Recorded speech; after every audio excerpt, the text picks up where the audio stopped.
प्रभु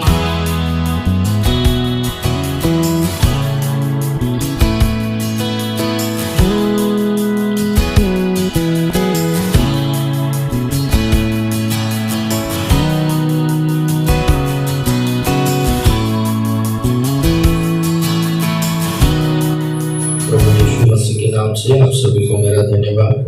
मेरा एक रिक्वेस्ट है कि हर दिन आप लोग घरों में प्रार्थना करो।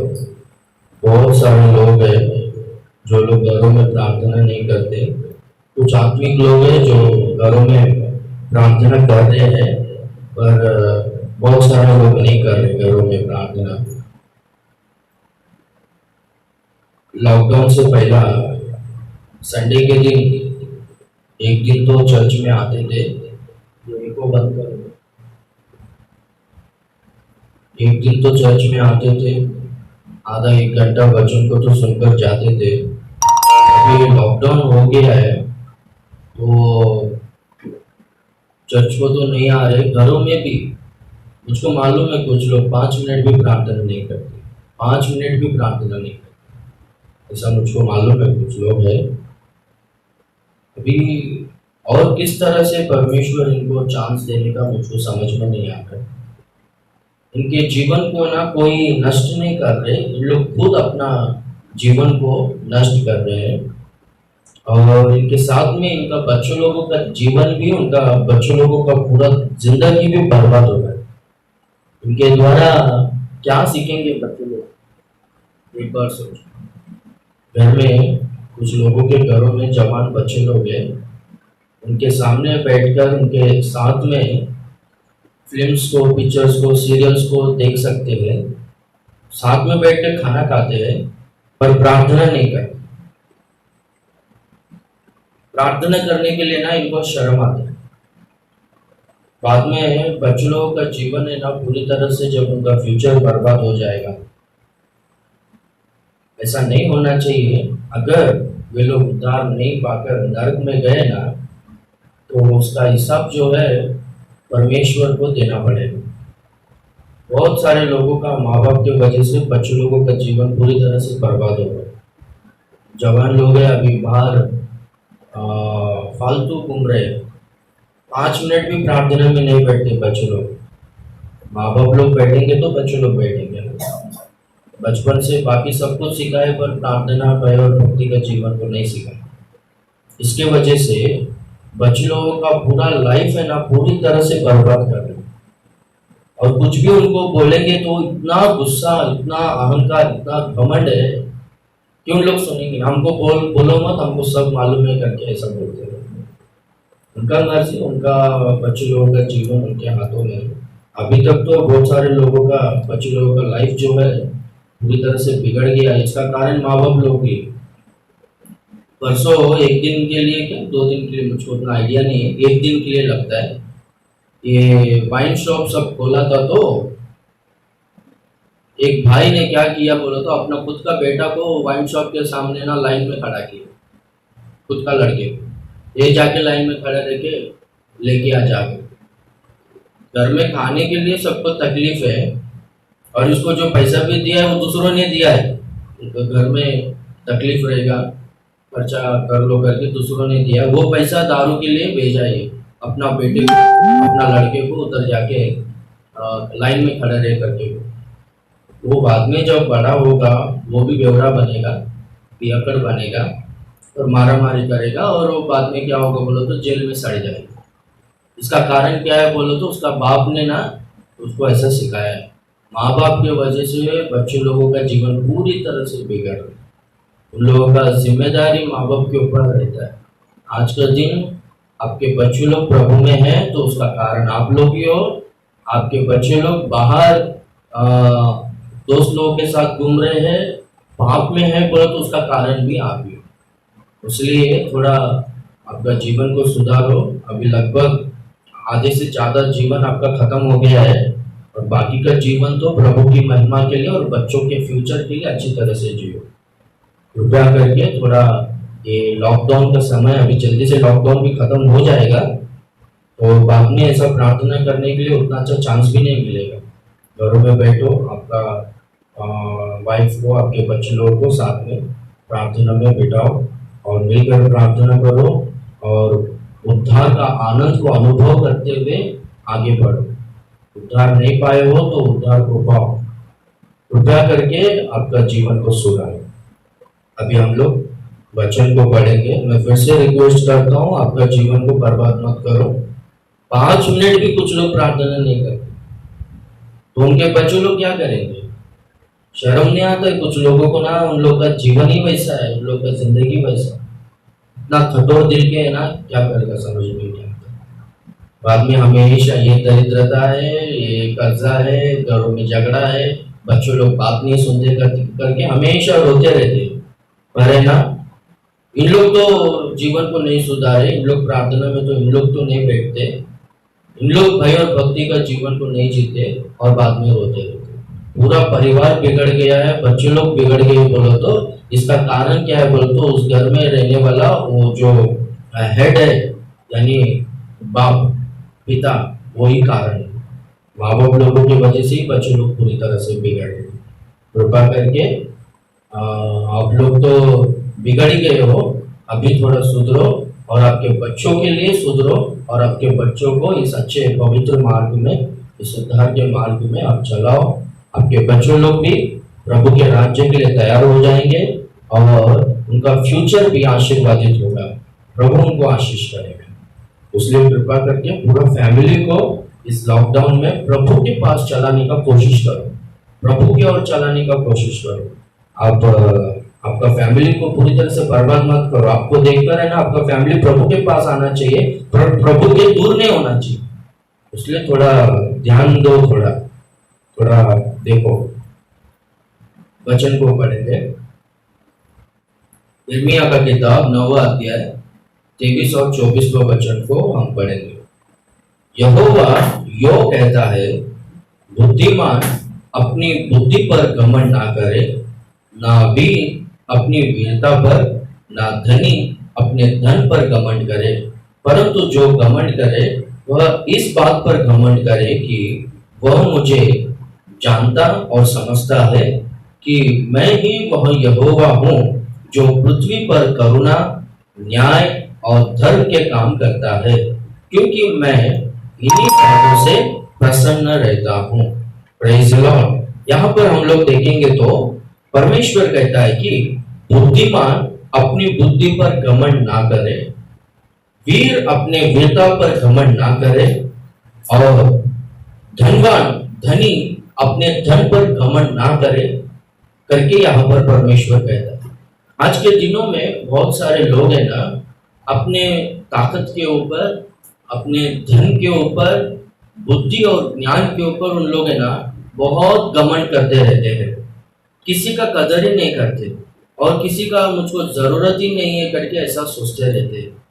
वैसे लोगों से परमेश्वर कहता है कि घमंड मत करो करके कहता है, क्योंकि बाइबल में लिखा गया है Psalms 33 उसका 16 और 17 में भजन संहिता 33 और 16वां और 17वां वचन में हम देखेंगे तो कोई राजा अपनी बड़ी सेना के कारण बच नहीं सकता है। घोड़ा अपने बल से, अपने ताकत से उसको बचा नहीं सकता है और उसकी रक्षा नहीं कर सकता है करके वहां पर लिखा गया है। सबोपदेशक 9:11 में हम लोग देखेंगे तो वहां पर लिखा गया है कि जो दौड़ में वेग से दौड़ते हैं वे लोग जीत नहीं पाएंगे, जो बुद्धिमान लोग हैं उनको खाने के लिए रोटी नहीं मिलता है और जो शूरवीर लोग हैं वे लोग लड़ाई में जीत नहीं सकते करके वहां पर लिखा गया। क्योंकि ये सब कुछ है ना समय के वश में है, परमेश्वर के अधीन में है करके लिखा गया है। उसलिए किसी भी बात की घमंड मत करो करके लिखा गया है।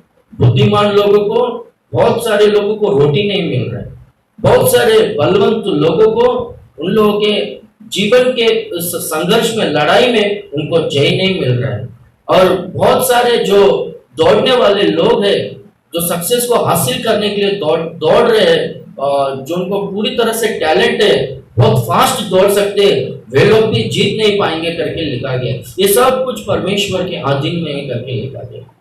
देखो यीशु मसीह एक दृष्टांत को कहता है कि एक धनी का भूमि में अच्छी तरह से उपज आया तो वो मन में सोचने लगा ये पूरा उपज को मेरा ये जो छोटा छोटा स्टोर हाउसेस है उसमें मैं स्टोर करने के लिए ये छोटा छोटा स्टोर हाउस है गोडाउन ये भरने वाला नहीं करके वो मन में सोच रहा है कि मैं ये छोटे छोटे गोडाउन को पूरी तरह से निकाल कर एक अच्छी तरह से पूरी तरह से बड़ा गोडाउन को बनाकर उसमें ये पूरा मेरा अनाज को अन्न को और मेरा पूरा संपत्ति को मैं रखूंगा और अपने प्राण से कहूंगा कि हे मेरे प्राण, तेरे पास बहुत सारा संपत्ति है और तुझको खाने पीने के लिए बहुत सारा अनाज है, इसलिए तू खा पी सुख चैन से रह और तू मजा कर ऐश कर करके वो अपने मन में सोच रहा था।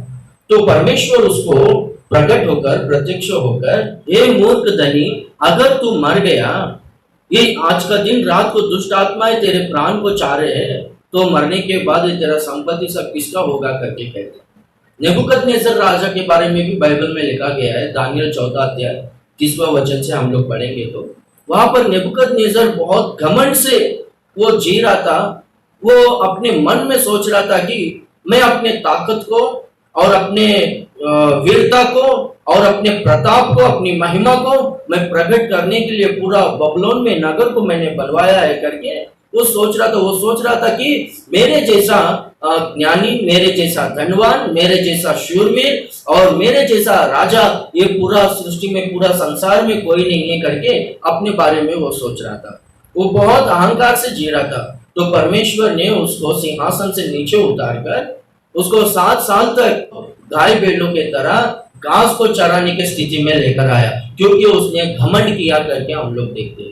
इसलिए कोई भी व्यक्ति घमंड नहीं करने का करके बाइबल में लिखा गया है, क्योंकि परमेश्वर घमंडियों को, अहंकारियों को वो विरोध करता है, अहंकारियों का और घमंडियों का विरोध करता है, पर दिनों पर वो अनुग्रह करता है करके बाइबल में हम लोग देखते हैं। देखो परमेश्वर कहता है यशायाह 1 अध्याय 3 वचन में कि बैल अपने मालिक को जानता है और गधा अपने स्वामी का चरने को वो जानता है, पहचानता है, पर मेरे लोग इजरायली लोग वो मुझे नहीं जानते, मुझे नहीं पहचानते करके वहां पर परमेश्वर इजरायली लोगों के बारे में, अपने लोगों के बारे में दुखी होता है। ये लोग मेरे लोगों की तरह नहीं है, पराये लोगों की तरह जी रहे हैं। अरे बैल अपने मालिक को जानता है और गधा अपने स्वामी का चरनी को जानता है, पर मेरे लोग मुझे नहीं जानते करके, मुझे नहीं पहचानते करके वहां पर परमेश्वर कहता है। इसलिए वहां पर परमेश्वर यिर्मयाह 9:23-24 में क्या कहता है बोलो तो, बुद्धिमान अपने बुद्धि पर घमंड ना करे, वीर अपने वीरता पर घमंड ना करे, धनी अपने धन पर घमंड ना करे, ऐसा परमेश्वर कहता है। परमेश्वर कहता है कि इस बात पर घमंड करे कि मैं परमेश्वर को जानता और समझता हूं कि वो पृथ्वी पर करुणा, दया और अनुग्रह करेगा, वो पृथ्वी पर न्याय का काम ही करेगा, वो पृथ्वी पर धर्म का काम ही करेगा करके मैं पूरी तरह से परमेश्वर को जानता हूं, समझता हूं। इस बात पर हमें घमंड करना है करके वहां पर परमेश्वर कहता है। आज के दिनों में बहुत सारे लोग है ना, इस बात पर घमंड नहीं करते, परमेश्वर को वे लोग जानते ही नहीं, परमेश्वर क्या चाहता है करके वो नहीं जानते हैं, और परमेश्वर का मनस्तत्व क्या है, परमेश्वर का अभिलाषा क्या है, परमेश्वर का उद्देश्य क्या है हमारे जीवन में, वो कुछ भी नहीं जानते। परमेश्वर को जानते नहीं, समझते नहीं। 2 गाना आया गाने के लिए और बाइबल में 2 वचन आया, समझ में आया बोलने के लिए और हो गया। हम लोग भी सेवक हैं, हम लोग भी आराधक लोग हैं करके चालू हो गए। इसलिए परमेश्वर जिस तरह से जीवन जीना चाहता है, जिस तरह का जीवन हमें जीना है करके परमेश्वर चाहता है, वो जीवन है ही नहीं। इनको देखेगा तो इन लोग सेवक लोग हैं या आराधक लोग हैं या फिर बॉलीवुड के लोगों से सीखकर आए करके कुछ समझ में ही नहीं आ रहा है। परमेश्वर कहता है कि बैल है ना अपने मालिक को जानता है, गधा है ना अपने स्वामी का चरनी को जानता है, पर मेरे लोग मुझे नहीं जानते, मुझे नहीं पहचानते, पराये लोगों की तरह जी रहे इन लोग करके बोलते। हम लोग है ना पराये लोग नहीं है, परमेश्वर के बच्चे लोग हैं। तो हम लोग है ना घमंड करना चाहिए किस बात पर कि मैं परमेश्वर को जानता हूं, समझता हूं कि वो अनुग्रह करता है, वो करुणा का काम करता है इस पृथ्वी पर। वो न्याय ही करता है पर अन्याय नहीं करता है। वो धर्म का काम ही करता है पर अधर्म का काम को वो नहीं करता है। वो भलाई करता है पर बुरा नहीं करता है। वो इस बात पर हम लोग है ना पूरी तरह से परमेश्वर को जानना चाहिए और समझना चाहिए। इस बात पर हम लोग घमंड करना चाहिए, अपना इन्फ्लुएंस के ऊपर या फिर धन के ऊपर, ताकत के ऊपर, अपना जो कुछ भी अपने पास है, टैलेंट्स है, वो उनके ऊपर अपन घमंड नहीं करना चाहिए। तो परमेश्वर को जानता हूं, समझता हूं करके इस बात पर हम लोग घमंड करना चाहिए। जो लोग परमेश्वर को जानते हैं, समझते हैं, क्या करके जानना चाहिए, क्या करके समझना चाहिए कि परमेश्वर इस पृथ्वी पर वो करुणा करता है, अनुग्रह करता है। परमेश्वर इस पृथ्वी पर न्याय करता है, अन्याय नहीं करता है। परमेश्वर इस पृथ्वी पर धर्म के काम को करता है पर अधर्म के काम को नहीं करता है करके पूरी तरह से हम लोगों को जानना चाहिए और समझना चाहिए। पहला हम लोग देखेंगे तो परमेश्वर इस पृथ्वी पर करुणा दिखाता है, अनुग्रह करता है, दया करता है करके इस बात के बारे में हम लोग पूरी तरह से, परमेश्वर के बारे में हम लोग पूरी तरह से समझना चाहिए और जानना चाहिए परमेश्वर को कि वो दया करता है और अनुग्रह ही करता है, वो करुणा करता है करके।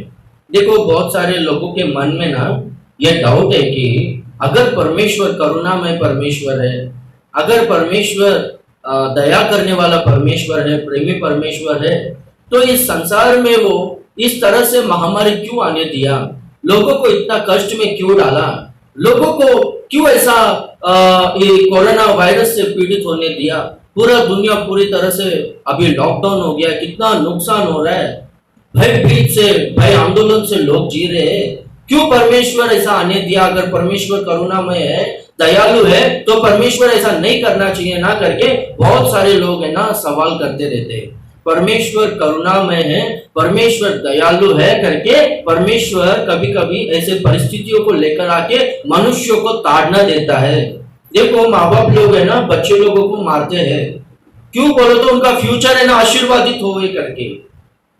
वे लोग बर्बाद नहीं होना चाहिए, वे लोग अच्छे रास्ते में चलना चाहिए करके पिता को अपने बच्चों के ऊपर है ना दया रहता है, तरस रहता है, उसलिए ही उनको ताड़ना देता है, उसलिए उनको वो डांटी देता है, उसलिए उनको मारता है। तो परमेश्वर मानव जाति लोग जो है, जो परमेश्वर का जरूरत नहीं है, हम लोग हमारे ताकत के ऊपर, हमारे धन के ऊपर, हमारे बल के ऊपर, हमारे इन्फ्लुएंस के ऊपर हम लोग जी सकते हैं, हम लोग को बुद्धि है, ज्ञान है, हम लोग को किसी का जरूरत नहीं है करके बहुत सारे लोग है ना अपने खुद के ऊपर निर्भर होकर पाप का जीवन को जीकर नरक के हवाले हो रहे बहुत सारे लोग। तो परमेश्वर लोग सत्यानाश नहीं होना चाहिए, नरक के हवाले नहीं होना चाहिए, नरक अग्नि में नहीं जाना चाहिए करके परमेश्वर को लोगों के ऊपर दया है, तरस है कि लोग है ना नरक में नहीं जाना चाहिए करके। देखो परमेश्वर ने ना आदि से ना एक नियम को तय करके रखा है कि जो कोई भी आज्ञा का उल्लंघन करेगा, जो कोई भी पाप करेगा, उसको वो स्वर्ग में किसी तरह से नहीं ले सकता है, उसके लिए नरकी है और उसके लिए कुछ रास्ता है ही नहीं। अगर वो व्यक्ति पश्चाताप करके अपने पापों के विषय में पश्चाताप करके प्रार्थना करेगा, अपना जीवन को बदलेगा और यीशु मसीह के लहू के द्वारा धुलकर फिर से वो धर्मी होगा, तो क्या होगा बोलो तो परमेश्वर उसको अपने पास ले सकता है। पर वो पापी को नित्य जीवन नहीं दे सकता है, पापी को स्वर्ग राज्य में वो प्रवेश नहीं कर सकता। परमेश्वर ने पहले से एक नियम को, एक विधि को तय करके रखा है। अगर पापी को परमेश्वर स्वर्ग में रहेगा, पापी को परमेश्वर नित्य जीवन देगा, तो पाप भी नित्य नित्य चलते रहेगा, पाप भी नित्य नित्य इस संसार में, इस सृष्टि में रहेगा। इसलिए परमेश्वर ने पहले से एक नियम को तय करके रखा है, वो नियम को परमेश्वर बदल ही नहीं सकता है। ऐसा क्यों परमेश्वर ऐसा कर सकता है ना, वैसा कर सकता है ना बोलो तो अरे बाबा तू कौन है परमेश्वर के बारे में सवाल करने के लिए? तू कौन है? ये सृष्टि कितना बड़ा है, ये सृष्टि में कितने सारे लोग हैं और सृष्टि में तू कितना है जो परमेश्वर के बारे में पूछता है। परमेश्वर का बुद्धि, परमेश्वर का ज्ञान जो है पूरा समुद्र में का पानी है, तो तेरा बुद्धि और तेरा ज्ञान है ना उसमें का एक बूंद का पानी है। इसलिए परमेश्वर का जो नियम है, परमेश्वर का जो विधि है, जो परमेश्वर ने आज्ञाओं को तय करके रखा है, जो नियमों को तय करके रखा है, वो नियमों के अनुसार ही चलना है। उसके अनुसार चलेगा तो ही उद्धार होगा। तो परमेश्वर ने पहले से एक नियम को तय करके रखा है कि अगर मनुष्य पवित्र जीवन जिएगा, मनुष्य परमेश्वर के आज्ञाओं के अनुसार चलेगा, तो वो मनुष्य नित्य जीवन को पाएगा। अगर आज्ञाओं को उल्लंघन करेगा तो क्या होगा बोलो तो परमेश्वर उसको छोड़ देगा और उसके लिए दूसरा कुछ रास्ता ही नहीं है, उसके लिए नरकाग्नि है। उसके लिए परमेश्वर को दया है, परमेश्वर को तरस है, परमेश्वर अनुग्रह करता है। क्या करके बोलो तो लोग नाश नहीं होना चाहिए, लोग व्यर्थ नहीं होना चाहिए, लोग नरक में नहीं जाना चाहिए करके परमेश्वर है ना लोगों के ऊपर परमेश्वर को दया आकर, तरस आकर कभी कभी लोगों को ना ताड़ना देता है कि इस संसार में मेरे सिवा तुम लोग कुछ भी नहीं कर सकते हो। तुम लोग को चंगाई चाहिए, उद्धार चाहिए, नित्य जीवन चाहिए, नित्य राज्य चाहिए, कुछ भी चाहिए तो मेरे पास ही आना पड़ेगा। मेरे सिवा तुमको कोई दूसरा कुछ चारा ही नहीं है, मैं ही तुम्हारा सृष्टि करता हूं करके परमेश्वर है ना बताने के लिए, और परमेश्वर लोगों का जीवन को सुधारने के लिए, लोगों को आशीर्वादित करने के लिए, लोगों को अपने राज्य में लेने के लिए, उनका फ्यूचर को आशीर्वादित करने के लिए परमेश्वर है ना दया करके ऐसा कभी कभार है ना ताड़ना देता है। परमेश्वर इस पृथ्वी पर करुणा दिखाता है, परमेश्वर इस पृथ्वी पर दया करता है और अनुग्रह करता है। एक जगह पे भजन संहिता 30वां भजन में हम लोग देखेंगे तो परमेश्वर का क्रोध, परमेश्वर का गुस्सा क्षण भर का रहता है। क्षण यानी पलक हम लोग झपकते हैं ना ऐसा करके पलक, वैसा क्षण भर का ही उनका क्रोध रहता है, पर उनका दया जो है वो आयुष काल रहता है, युगान युग रहता है करके लिखा है। तो परमेश्वर जो है दयालु परमेश्वर। तो जो कोई भी परमेश्वर को जानता है, समझता है कि परमेश्वर जरूर करुणा करता है, दया करता है और अनुग्रह करता है, वो करुणामय है, दयालु है करके जो कोई भी जानते हैं, समझते हैं, वो इस बात पर परमेश्वर पर है ना घमंड करना चाहिए। देखो बाइबल में एक एग्जांपल को बोलता हूं। परमेश्वर योना से कहता है कि तू निन्वे को जा, निन्वे उस महानगर में तू जाकर निन्वे को तू कह कि अभी 40 दिन में परमेश्वर का उपद्रव, परमेश्वर का क्रोध इस शहर के ऊपर उतर आएगा, उंडेला जाएगा, क्योंकि तुम्हारा पाप जो है बहुत ज्यादा बढ़ गया है। परमेश्वर के सम्मुख में तुम लोगों का अधर्म, तुम लोगों का पाप, दुष्कार्य बहुत ज्यादा बढ़ गया है, इसलिए परमेश्वर का उपद्रव तुम्हारे ऊपर उंडेला जाएगा। 40 दिन में पूरा नगर पूरी तरह से सत्यानाश हो जाएगा, बर्बाद हो जाएगा करके जाकर कुछ प्रचार कर करके बोल रहा। तो योना जाकर निन्वे नगर जो 3 दिन का यात्रा करने इतना बड़ा नगर था, वो नगर में 1 दिन तक यात्रा करके निन्वे नगर के लोगों को जाकर है ना प्रचार करता है, तुम लोगों का पाप और अधर्म है ना बहुत ज्यादा बढ़ गया है, इसलिए परमेश्वर का उपद्रव और परमेश्वर का क्रोध जो है इस नगर के ऊपर उंडेला जाएगा। 40 दिन के बाद तुम लोग पूरी तरह से, ये पूरा नगर है ना पूरी तरह से बर्बाद हो जाएगा, सत्यानाश हो जाएगा करके बोलते। तो लोगों ने योना के द्वारा परमेश्वर के उस वचन को सुनकर लोगों ने ना पश्चाताप से प्रार्थना किया। सब लोग है ना 3 दिन उपवास रहकर प्रार्थना किए। लोग अपने ऊपर से वस्त्रों को निकालकर गोनी को उन लोगों ने पहनकर, राजा भी सिंहासन से उतरकर राज वस्त्र को निकालकर, राजा भी गोनी को ओढ़कर रात में बैठकर 3 दिन तक उन लोग पानी भी नहीं पिए, खाना भी नहीं खाए। 3 दिन तक उन लोग पश्चाताप करके उन लोगों ने प्रार्थना की, प्रभु हमें क्षमा कीजिए, हम लोग ने पापों को किया है, हम लोग ने अधर्म के कामों को किया है, प्रभु हम लोग ने तुझको छोड़ दिया, प्रभु हमें क्षमा कीजिए, प्रभु हम लोग घोर अपराधी है, हम लोग पापी है, हमें क्षमा कीजिए, इस उपद्रव से हमें बचाइए, प्रभु इस महासंकट से हमें बचाइए, हम लोग हमारे पूरे बच्चे लोग परिवार लोग सत्यानाश नहीं होना चाहिए, हमें क्षमा कीजिए प्रभु, हमें बचाइए करके वे लोग है ना प्रार्थना की।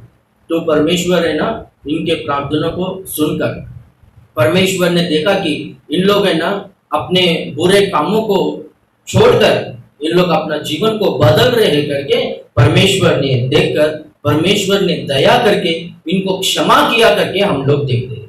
योना इस तरह से प्रचार करके निन्वे नगर के दूर में जाकर बैठकर देखता है कि किस तरह से इनका बर्बादी होगा, किस तरह से परमेश्वर इनके ऊपर उपद्रव को उंडेलेगा, सोदोम और गोमोरा नगरों की तरह इनको करेगा, या फिर नोआ के समय में 40 दिन का जब बारिश आया था, जल प्रलय आया था, उस तरह से करेगा, या भूकंप आएगा, क्या आएगा देखूंगा करके दूर से देख रहा है। तो इनको कुछ भी प्रॉब्लम नहीं, इन लोगों को कुछ भी उपद्रव नहीं आया, परमेश्वर ने इनको क्षमा किया। योना को गुस्सा आया, अरे मैं भविष्य वक्ता हूं, मैं प्रॉफिट हूं, मैं जाकर वहां पर भविष्यवाणी किया और ये जो भविष्यवाणी है पूरा नहीं हुआ, मैं फिर से मैं उस सिटी में जाऊंगा तो लोग मुझ पर विश्वास करेंगे क्या? तूने जो बोला हुआ नहीं, तू झूठा भविष्य वक्ता है, फॉल्स प्रॉफिट है करके मेरे बारे में बोलेंगे, मुझको इज्जत रहेगा क्या? उसलिए मैं पहले बोला था कि मैं निन्वे को नहीं जाऊंगा, क्योंकि तू दयालु है, अनुग्रहकारी है, क्रोध करने में तू विलंब करता है, तू क्षमा करने वाला परमेश्वर है करके मुझको पहले से ही मालूम था, इसलिए मैं नहीं जाऊंगा करके मैं तर्शीश को गया था, फिर से तू यहाँ पर भेजा, तू इनको क्षमा किया करके योना बोलता है, मुझको अभी उधर वैल्यू नहीं रहेगा करके। तो परमेश्वर योना को क्या कहता है मालूम है? योना के पास है ना एक अच्छी तरह से पेड़ को परमेश्वर उगाता है एक ही दिन में, और योना को ना अच्छी तरह से छाया देता है, ठंडा हवा आने जैसा करता है। तो योना उससे ना बहुत खुशी होता है, उससे बहुत आनंद करता है। तो अगले दिन रात को ही परमेश्वर ने क्या किया बोल तो एक कीड़ा वो पेड़ के पास जाने को दिया, वो कीड़ा पूरी तरह से उसको खा लिया, और अगले दिन देखता है तो वो पेड़ जो है वो धूप के वजह से पूरी तरह से सूख जाता है, पत्ते पूरे गिर जाते हैं, और सूरज का गर्मी जो है योना के सर के ऊपर आकर गिरता है। तो योना जो है सहन नहीं कर पाता है, वो मूर्छित होकर गिरता है, परमेश्वर मेरा जान ले करके बोल।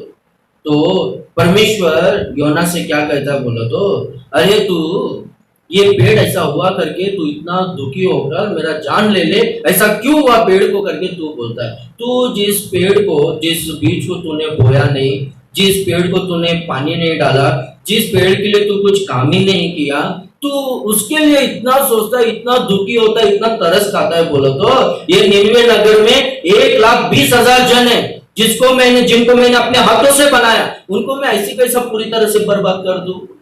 मैं बर्बाद नहीं कर सकता हूं ना।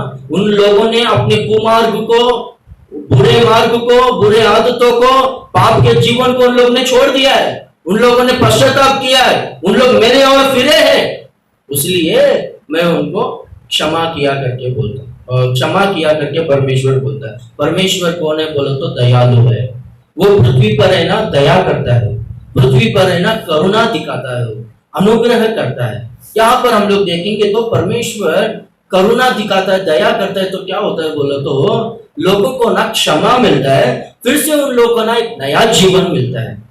तो परमेश्वर आपके जीवन में करुणा करना चाहिए, अनुग्रह करना चाहिए। तो निन्वे नगर के लोगों के तरह आप लोग है ना परमेश्वर के सम्मुख में आपके पापों के विषय में पश्चाताप कर प्रार्थना करेंगे तो परमेश्वर आपके जीवन में वो दया करेगा, अनुग्रह करेगा।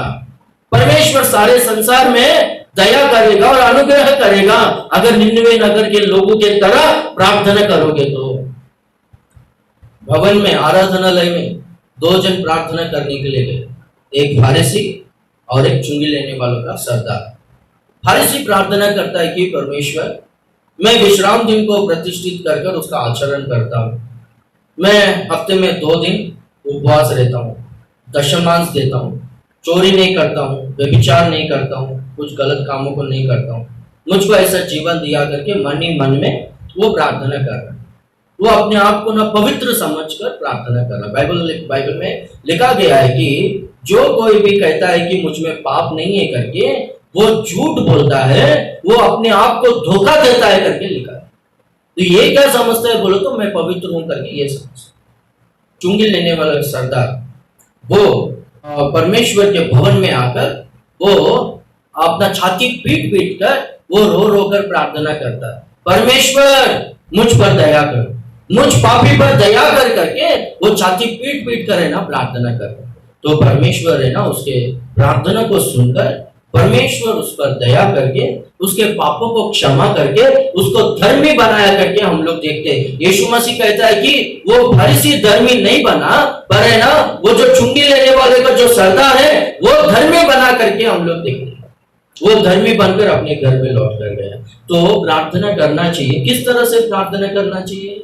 फरीसी की तरह नहीं, चुंगी लेने वाले का सरदार की तरह वो छाती पीट पीट पश्चाताप से जैसे कि वो प्रार्थना किया उस तरह से प्रार्थना करना चाहिए। उस तरह से प्रार्थना करेंगे तो परमेश्वर दया करेगा, अनुग्रह करेगा।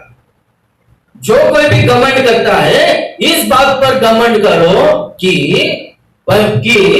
मैं पृथ्वी पर करुणा करता हूं, दया करता हूं करके इस बात को पूरी तरह से जो कोई भी समझता है, जानता है, वो घमंड करो करके परमेश्वर कहता है। अपने धन पर, अपने वीरता पर, अपने बुद्धि पर घमंड मत करो, पर है ना इस बात पर घमंड करो कि वो पूरी तरह से मुझको जानता है, समझता है। क्या करके बोलो तो परमेश्वर इस पृथ्वी पर करुणा दिखाता है करके इस बात पर घमंड करो। अगर आप लोग परमेश्वर अनुग्रह करता है, परमेश्वर दया करता है करके अगर आप लोग जानते हो, अगर आप लोग समझते हो, अगर परमेश्वर को पूरी तरह से आप लोगों ने जान लिया है, तो आप लोग क्या करोगे मालूम है?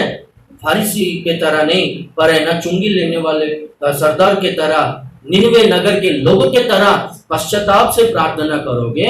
उससे क्या होगा बोलो तो परमेश्वर आपके जीवन में दया करेगा और अनुग्रह करेगा। और एक विषय को हम लोग देखेंगे तो कि जो घमंड करे वह इस बात पर घमंड करे कि वह मुझे जानता और समझता है कि मैं वह यहोवा हूं जो पृथ्वी पर करुणा, न्याय और धर्म के काम करता है। हम लोग है ना एक बात को अभी ध्यान किया था, क्या करते हैं कि परमेश्वर है ना करुणा करता है करके जानना चाहिए और समझना चाहिए। जो लोग इस बात को जानते हैं, समझते हैं, वे लोग है ना प्रार्थना करते हैं निनवे नगर के लोगों की तरह और चुंगी लेने वाला वो सरदार के तरह पश्चाताप से प्रार्थना करते हैं। और एक विषय में क्या, और एक विषय यहाँ पर लिखा गया, क्या जानना चाहिए बोलो तो कि वो पृथ्वी पर न्याय का काम करता है करके। परमेश्वर है ना पृथ्वी पर है ना न्याय का काम करता है। देखो बाइबल में लिखा गया है भजन संहिता 7वां अध्याय 8वां वचन, जल्दी से हम लोग पढ़ेंगे तो यहोवा जाति जाति का न्याय करता है। यहोवा मेरे धर्म और भलाई से अनुसार मेरा न्याय चुका देगा। यहाँ पर हम लोग देखते हैं तो परमेश्वर जाति जाति के लोगों का न्याय करता है। परमेश्वर मेरे धर्म और भलाई के अनुसार मेरा न्याय चुका देगा। परमेश्वर मेरे धर्म और खराई के अनुसार मेरा न्याय चुकाता है करके यहाँ पर लिखा गया। तो परमेश्वर है ना न्याय करने वाला परमेश्वर, वो अन्याय कभी किसी को करता नहीं। अन्याय करना उनमें है ही नहीं। परमेश्वर जो कुछ भी करता है वो न्याय ही करता है, पर अन्याय कुछ भी नहीं करता। बहुत सारे लोग ऐसा सोचते रहेंगे कि परमेश्वर ने हमारे जीवन में अन्याय किया, बेइंसाफ किया, इंसाफ नहीं किया करके ऐसा बहुत सारे लोग सोचते रहेंगे। पर है ना परमेश्वर है ना अन्यायी नहीं है, परमेश्वर न्यायी है। जो कुछ भी करता है वो न्याय का काम को करता है। तो परमेश्वर पृथ्वी में न्याय का काम को करता है। परमेश्वर आपके जीवन में भी न्याय करेगा, पर है ना अन्याय नहीं करेगा। परमेश्वर आपके जीवन में न्याय करेगा। कभी करेगा बोलो तो आपके जीवन में ना आपका धर्म और खराई को परमेश्वर देखना चाहिए, इंटीग्रिटी को देखेगा तो परमेश्वर आपके जीवन में न्याय को करेगा। अगर आपके जीवन में कुछ भी गलत काम या अधर्म के काम अगर रहेंगे तो आपके जीवन में न्याय कैसा होगा? न्याय होगा बोलो तो आपको कुछ ना कुछ दंड मिलेगा। आपको अगर प्रतिफल मिलना चाहिए, आपके जीवन में न्याय होना चाहिए और आपको आशीर्वाद मिलना चाहिए बोलो तो वो प्रतिफल, रिवॉर्ड आपको मिलना चाहिए बोलो तो आपके जीवन में ना इंटीग्रिटी यानी खराई, धर्म आपके जीवन में होना चाहिए, सच्चाई आपके जीवन में होना चाहिए। तो जो कोई भी सच्चा जीवन को जीते हैं जो कोई भी खरा जीवन को जीते हैं उनके जीवन में ना परमेश्वर न्याय करता है। जो कोई भी जानते हैं परमेश्वर को कि वो पृथ्वी पर है ना न्याय करता है, पृथ्वी पर है ना उस शब्द के अलावा आपका वहां पर लिखो क्या करके बोलो तो परमेश्वर मेरे जीवन में न्याय ही करता है, न्याय के काम को ही करता है करके वहां पर आपका नाम लिख के लो। पृथ्वी पर परमेश्वर न्याय करता है ना, वहां पर आपका नाम लिख के लो। परमेश्वर मेरे जीवन में न्याय ही करेगा पर अन्याय कुछ भी नहीं करेगा। तो जो लोग जानते हैं समझते हैं कि परमेश्वर जो कुछ भी करेगा वो न्याय ही करेगा, अन्याय नहीं करेगा करके जो कोई भी जानते हैं ना समझते हैं ना परमेश्वर को, वो लोग है ना एक इंटीग्रिटी जीवन, एक अपराइट जीवन उन लोग जिएंगे। वे लोग है ना एक सच्चाई जीवन को, एक सच्चा जीवन को, एक खराई जीवन को यानी खरापन का जीवन को उन लोग जिएंगे। देखो बाइबल में हम लोग देखेंगे तो यहोशापात के दिनों में तीन देश के राजा बहुत बड़ा सेना को लेकर यूदा यरूशलेम के ऊपर लड़ाई करने के लिए आए थे। तो यहोशापात जो है परमेश्वर के सम्मुख में जाकर प्रार्थना कर, परमेश्वर तूने ये भूमि, ये जमीन हमारे बाप दादाओं को तूने प्रतिज्ञा कर कर दिया है। ये जमीन को उन लोग कब्जा करने के लिए, अन्याय से कब्जा करने के लिए, उन लोग ले लेने के लिए, लड़ाई करने के लिए आए हैं प्रभु। उनसे लड़ाई करने के लिए हमको ताकत नहीं है, तू ही हमारा चारा है प्रभु, तू ही सहायता कर, तेरे अलावा हमारा, तेरे सिवा हमारा कोई भी नहीं है करके 3 दिन तक वे सब लोग है ना उपवास रहकर प्रार्थना की। परमेश्वर न्याय को कर, ये जमीन, ये देश तूने हमको दिया है, किसी मनुष्य ने नहीं दिया है। तू सृष्टिकर्ता परमेश्वर है, ये पूरा पृथ्वी को तूने बनाया है और ये देश तूने हमको दिया है। ये देश को उन लोग कब्जा करने के लिए, अपने अधीन में करने के लिए, हमसे लड़ाई करने के लिए आ रहे हैं, तो न्याय कर करके यहोशापात और सारे यहूदी लोग प्रार्थना करते। तो परमेश्वर उनका प्रार्थना को सुनकर अपने दास को यहोशापात के पास भेजकर कहता है कि तुम लोग डरने का जरूरत नहीं है, तुम लोग कोई भी डरो मत, क्योंकि ये जो लड़ाई है, ये जो युद्ध है परमेश्वर का है पर तुम्हारा नहीं है। ये युद्ध, ये लड़ाई परमेश्वर का है और जय आपका है करके बोलते। तो वे लोग है ना पवित्र वस्त्र को, पवित्र अलंकार को पहनकर याजक लोग, सारे यहूदी लोग, सब लोग मिलकर परमेश्वर का स्तुति आराधना कर रहे थे। तो परमेश्वर ने दुश्मनों से, शत्रुओं से लड़ाई कर कर उनको भगा दिया। परमेश्वर ने इनके जीवन में न्याय को किया। आपके जीवन में भी ऐसा कभी कभार कुछ समस्याएं आ सकते हैं, कुछ परेशानियां आ सकते हैं। मैं कितने सारे लोगों के समस्याओं को मैं सुना हूँ। ये जमीन मेरा, ये घर या मेरा ये जो जमीन है, ये प्रॉपर्टी जो है मेरा पिताजी ने दिया या बाप दादों से मुझको आया है। पर है ना कुछ लोग जो है वे लोग है ना ये जमीन को कब्जा करने के लिए, अन्याय रीति से कब्जा करने के लिए लोग है ना आए हैं। उन लोग है ना बहुत सारे जो सामने के लोग हैं, जो हमारे विरोधी लोग हैं, वे लोग है ना बहुत इन्फ्लुएंशियल लोग हैं, बहुत पैसे वाले लोग हैं। एक अंकल है, वो यूपी के है, वो अंकल, उनका जो जमीन है कुछ विरार में उनका जमीन है। तो वहां पर है ना वहां का लोगों ने वो पूरा जमीन को उन लोगों ने ना इनका जमीन को पूरी तरह से कब्जा करके रखा है। और जो कब्जा करके रखा है वो बहुत बड़ा ताकतवर इंसान है, बोलता है बहुत इन्फ्लुएंशियल है, पैसा वाला है। बहुत सारे वकील लोग, पुलिस वाले, सब लोग, माफिया, सब उनके पहचान के बोलते। तो इनको आगे पीछे कोई नहीं। वैसे ही आपको भी कोई भी आपके जीवन में अन्याय करता रहेगा या कोई भी आपको जानबूझकर हमेशा सताता रहेगा, वो सब कुछ है ना परमेश्वर के हाथों में सो। परमेश्वर है ना न्याय का काम को ही करेगा, पर परमेश्वर है ना अन्याय कुछ भी नहीं करेगा। आपके जीवन में कोई भी धोखा भी दिया रहेगा तो है ना परमेश्वर के हाथों में सौंपो। परमेश्वर है ना न्याय करेगा, पर है ना अन्याय परमेश्वर नहीं करेगा। आप लोग है ना निर्दोष जीवन जीना जरूरी है। देखो 6वां अध्याय 10वां वचन में, इब्रानियों का पत्री 6वां अध्याय 10वां वचन में हम लोग देखेंगे तो, क्योंकि परमेश्वर अन्यायी नहीं है कि तुम्हारे काम और उस प्रेम को भूल जाए जो तुमने उसके नाम के लिए इस रीति से दिखाया है कि पवित्र लोगों की सेवा की ओर कर भी रहे हो। हालेलुया। यहाँ पर हम लोग देखेंगे तो परमेश्वर तुम्हारे काम को और तुम्हारे उस प्रेम को भूल जाने के लिए अन्यायी नहीं है करके वहां पर लिखा गया। परमेश्वर न्यायी है, परमेश्वर अन्यायी नहीं है।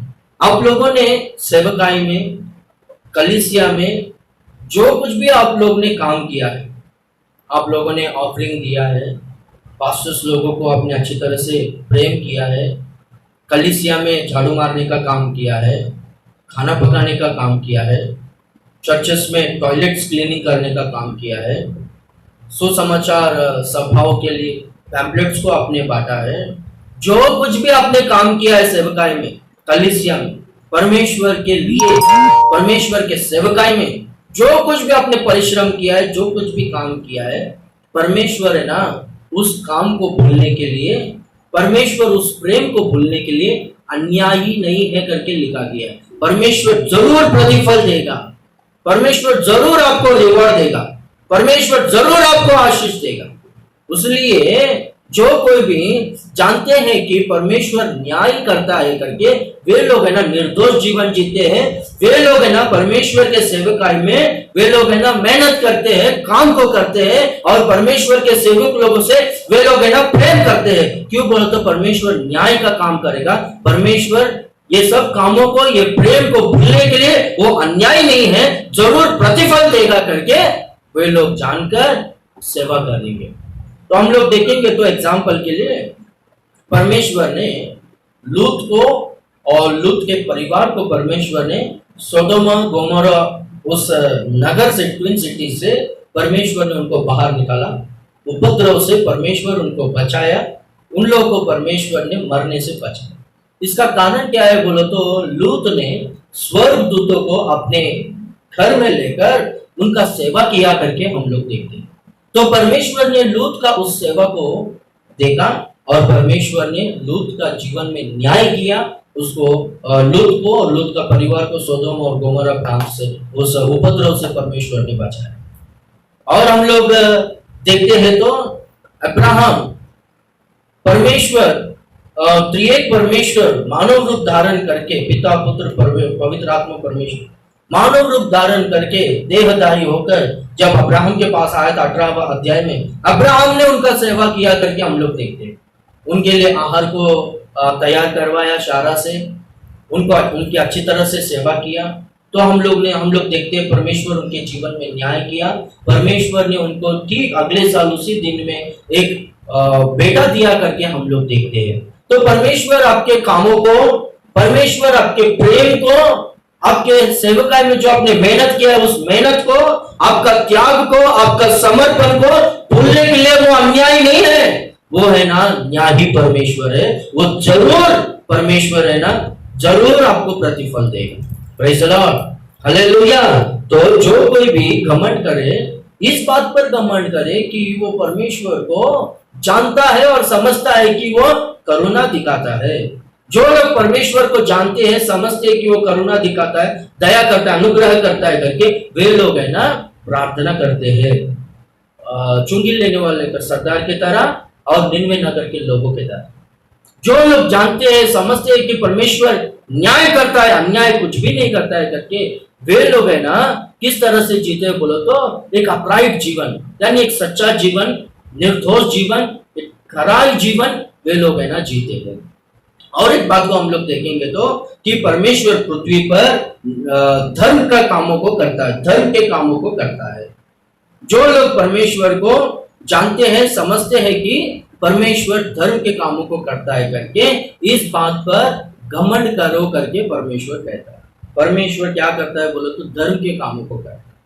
हम लोग बाइबल में देखेंगे तो भजन संहिता 92 उसका 15वां वचन में हम लोग देखेंगे तो परमेश्वर में, हिंदी बाइबल में हम लोग देखेंगे तो परमेश्वर में कुछ भी कुटिलता नहीं है करके, इंग्लिश बाइबल में हम लोग देखेंगे तो there is no unrighteousness in him करके लिखा है, यानी अधर्म कुछ भी परमेश्वर में नहीं है करके लिखा है। परमेश्वर में अधर्म ऐसा कुछ भी नहीं है करके लिखा गया। परमेश्वर धर्मी है, परमेश्वर कुछ भी करता है तो अपने भले के लिए ही करता है, वो धर्म के कामों को ही करता है, पर अधर्म के कामों को कुछ भी नहीं करता है। हमारा नुकसान होने जैसा, हम लोग नष्ट होने जैसा परमेश्वर कुछ भी नहीं करता है। परमेश्वर जो कुछ भी करता है हमारे अच्छे के लिए करता है, वो धर्म के कामों को ही करता है। भजन संहिता 23वां भजन उसका 3रा वचन में हम लोग देखेंगे तो वहां पर है ना भजनकार कहता है कि परमेश्वर है ना मुझको अपने नाम के निमित्त धर्म के मार्ग में चलाएगा करके लिखा गया। पढ़ो 23वां भजन में, पहले से पढ़ो। यहोवा मेरा चरवा है, मुझे कुछ गति ना होगी, वह मुझे हरी हरी चराइयों में बैठाता है, वह मुझे सुखदाई जल के झरने के पास ले चलता है, वो मेरे जी में जी ले आता है। धर्म के मार्ग में वो अपने नाम के निमित्त मेरी अगुवाई करता है। हालेलुया। अपने नाम के निमित्त मेरी अगुवाई वो करता है। कहां पर बोलो तो धर्म के मार्ग में। परमेश्वर मुझको किस मार्ग में चलाता है बोलो तो धर्म के मार्ग में चलाता है, अपने नाम के निमित्त।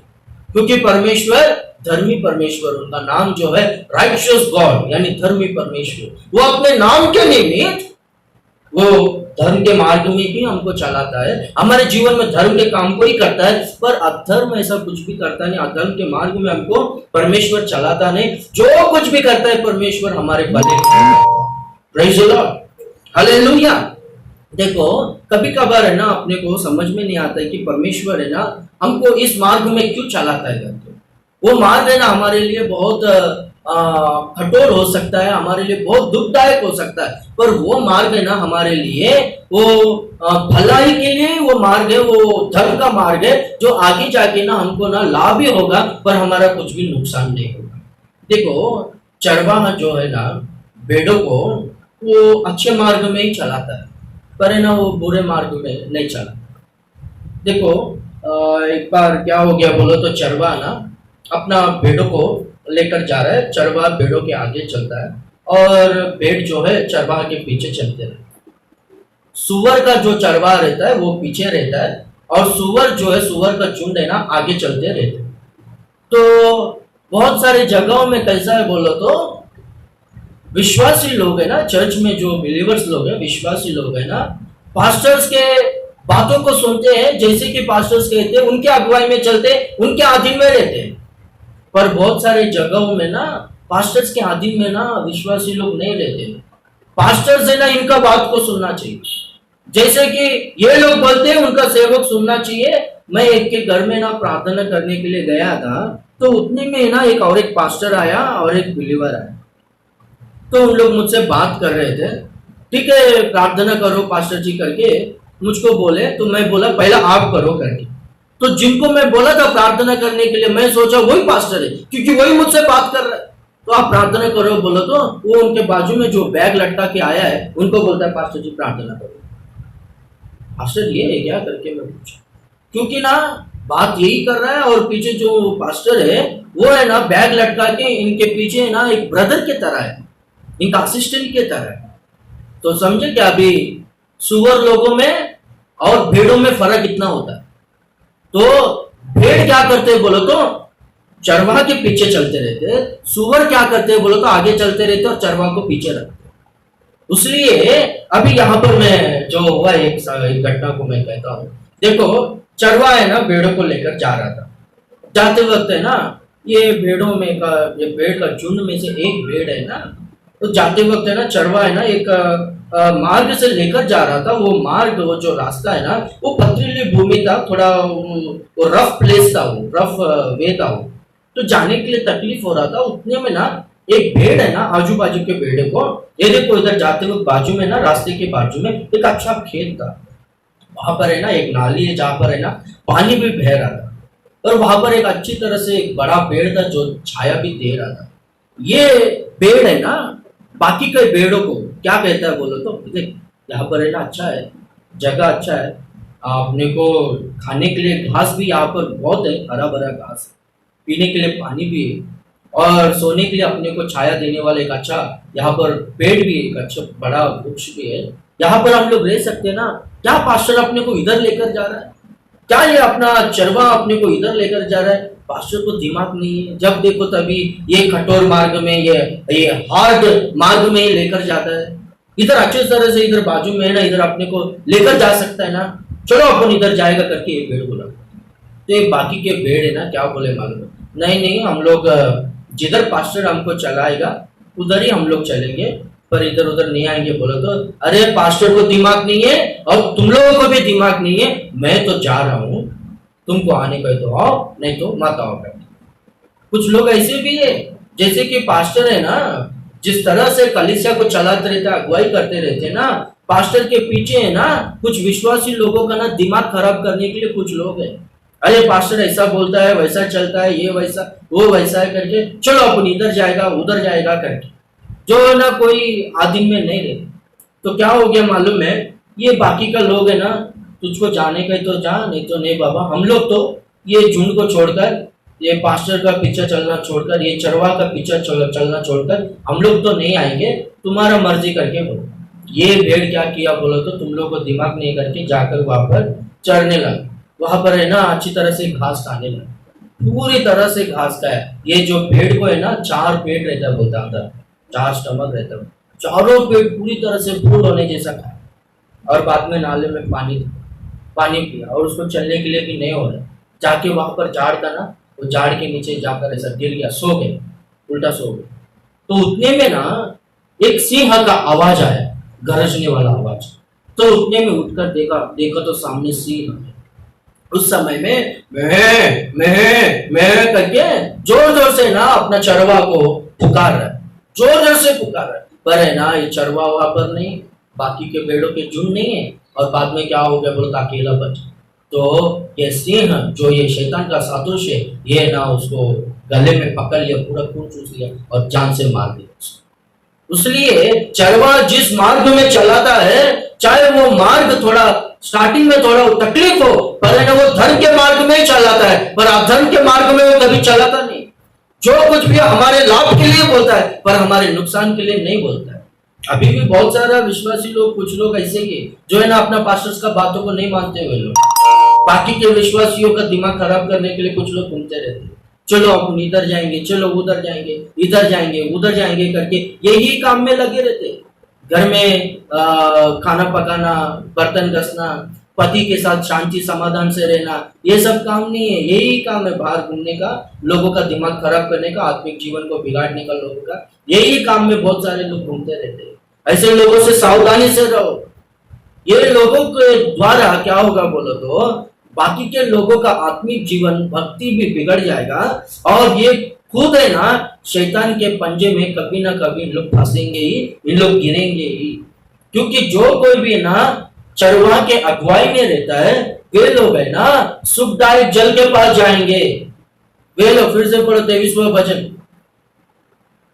23वां भजन में हम लोग देखेंगे तो, यहोवा मेरा चरवाहा है, मुझे कुछ गति नहीं होगी, वो मुझे हरी हरी चराइयों में बैठाएगा। चरवा किधर लेकर जाके बैठाएगा?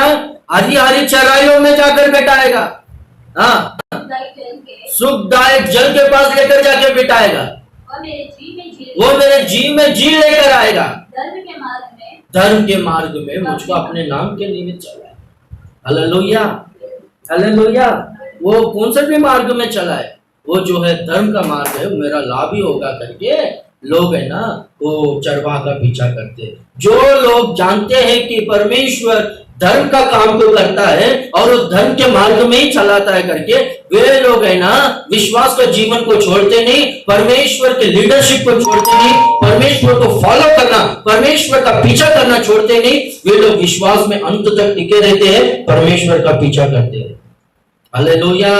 हम लोग है ना निर्गमन के किताब में हम लोग देखेंगे तो वहां पर 13वां अध्याय 17 और 18वां वचन में हम लोग देखेंगे तो, निर्गमन 13वां अध्याय। जब फिरौन ने लोगों को जाने की आज्ञा दे दी, तब यद्यपि पिलातुस के देश में होकर जो मार्ग जाता है वह छोटा था, तो भी परमेश्वर यह सोच कर उसको उस मार्ग से नहीं ले गया, कि कहीं ऐसा ना हो कि जब ये लोग लड़ाई देंगे तब पछताकर मिस्र लौट आए। इसलिए परमेश्वर उनको चक्कर खिलाकर लाल समुंदर के जंगल के मार्ग में ले चला और इस्राएली पाती बांधे हुए मिस्र से निकल गए। हालेलुया। यहाँ पर हम लोग देखते हैं तो जब इस्राएली लोग मिस्र देश से बाहर निकले तो परमेश्वर ने उनको फलिस्तियों के देशों में से होकर जाने नहीं दिया। फलिस्तियों के देशों में से होकर अगर इन लोग जाते थे वो रास्ता वो जो रास्ता है बहुत छोटा रास्ता है, वो मार्ग बहुत छोटा है, उन लोग जल्दी पहुंचते थे। मैं कुछ मैगजीन्स में पढ़ा हूँ, एक मैगजीन में पढ़ा हूँ लगभग 3 महीने में उन लोग जा सकते थे करके पढ़ा। और एक मैगजीन में क्या पढ़ा हूँ बोलो तो कौन सा रास्ता उन लोगों ने कैलकुलेट किया है पता नहीं, पर वो मैगजीन में मैं क्या पढ़ा हूँ बोलो तो 11 दिन में उन लोग कानान देश में उन लोग जा सकते थे करके वहां पर लिखा गया। तो 11 दिन का सफर है एक रास्ते से, वो रास्ते से परमेश्वर ने उनको जाने नहीं दिया, वो मार्ग से परमेश्वर ने उनको जाने नहीं दिया। परमेश्वर ने ना उनको लाल समुद्र के मार्ग से जाने दिया। 40 साल जंगल में परमेश्वर ने उनको चलाया। क्यों परमेश्वर ने ऐसा किया बोलो तो अगर इन लोग फलिस्ती देशों से होकर जाएंगे, उस मार्ग से जाएंगे, तो वहां पर है ना इन लोग लड़ाई को देखकर पछताकर फिर से मिस्र देश में लौट कर जाएंगे करके परमेश्वर ने उस मार्ग में नहीं लेकर गया करके। और दूसरा ट्रांसलेशंस में हम लोग देखेंगे तो फलिस्तियों के देशों से अगर इन लोग को लेकर जाएंगे तो वहां के रीति रिवाजों को इन लोग देखेंगे और वहां के अन्य जातियों के मार्गों को इन लोग देखेंगे, उनके स्वभाव को देखेंगे, तो उस तरह से उन लोग बदल जाएंगे। उन लोग का रीति रिवाज इन लोग में आ जाएगा, इन लोग पूरी तरह से बदल सकते हैं करके इन लोग परमेश्वर को छोड़ देंगे करके परमेश्वर ने उनको उस मार्ग में नहीं लेकर गया करके वे लोग पछता कर फिर से मिस्र देश में आएंगे या फिर उधर इन लोग पूरी तरह से बदल जाएंगे करके वे लोग परमेश्वर ने ना उनको वहां से नहीं लेकर गया। परमेश्वर ने ना इनको लाल समुद्र के मार्ग से ले। परमेश्वर जिस मार्ग में भी चलाता है वो मार्ग जो है वो धर्म का मार्ग है, वो हमारे लाभ के लिए ही होता है। 40 वर्ष परमेश्वर ने इनको बादल के खंभे के समान और रात को अग्नि के खंभे के समान इनके सामने रहकर परमेश्वर इनको चलाते हुए चरवा पेड़ों को जैसे कि चलाता है वैसा चलाते हुए परमेश्वर ने इनको लेकर गया और कानान देश में परमेश्वर ने इनको प्रवेश करवाया। इसीलिए परमेश्वर जो कुछ भी करता है वो धर्म के कामों को ही करता है, उनमें अधर्म ऐसा कुछ भी नहीं है। हमारे जीवन में जो कुछ भी होता है सब कुछ अच्छे के लिए होता है। जिस मार्ग में भी परमेश्वर हमको चलाता है वो जो मार्ग है वो धर्म का मार्ग ही होता है। इसलिए इस विषय को हम लोग जानकर कभी भी हम लोग विश्वास का जीवन को नहीं छोड़ने का। देखो यूसुफ को यूसुफ के भाई लोग मार कर खड्डे में डाल दिए, बाद में मिस्र देश के लोगों को भेज दिए। वहां पर मिस्र देश में पोटीफर के घर में काम कर रहा था, वहां पर यूसुफ के ऊपर आरोप डाला और यूसुफ को वहां से जेल में डाले। जेल में भी यूसुफ बहुत सारे लोगों को मदद किया पर कोई उनको सहायता नहीं किया, कोई उनके ऊपर दया नहीं दिखाया। पर बाद में हम लोग देखते हैं तो यूसुफ जो है मिस्र देश में आने के बाद बराबर 13 साल के बाद यूसुफ मिस्र देश में दूसरा राजा बनकर बैठा। एक प्राइम मिनिस्टर, एक governor, financial minister, health minister और फूड कॉर्पोरेशन मिनिस्टर बनकर बैठा। यूसुफ के बिना कोई आगे कदम नहीं रख सकता है, कोई पीछे नहीं रख सकता, कोई कुछ काम ही नहीं कर सकते। परमेश्वर ने वैसा राजगद्दी पर, सिंहासन पर परमेश्वर ने यूसुफ को बिठाया। तो बाद में जिन भाई लोगों ने यूसुफ को मारकर भेजा था वे भाई लोग आहार के लिए जब यूसुफ के पास आए वे लोग डर रहे थे कि यूसुफ उनको मारेगा या फिर जेल में डालेगा, कुछ भी उनको पनिश करेगा करके। पर यूसुफ कहता है तुम लोगों ने मेरे जीवन में बुरा करने को चाहा था, परमेश्वर ने ये सब कुछ मेरे भले के लिए किया करके कहता है। तो परमेश्वर ने जिस मार्ग में यूसुफ को चलाया था वो मार्ग जो है धर्म का मार्ग था। बाद में यूसुफ के लिए वो भला हुआ पर कुछ नुकसान नहीं हुआ, कुछ बुरा नहीं हुआ। इसलिए परमेश्वर धर्म का काम को करता है करके ये जानो।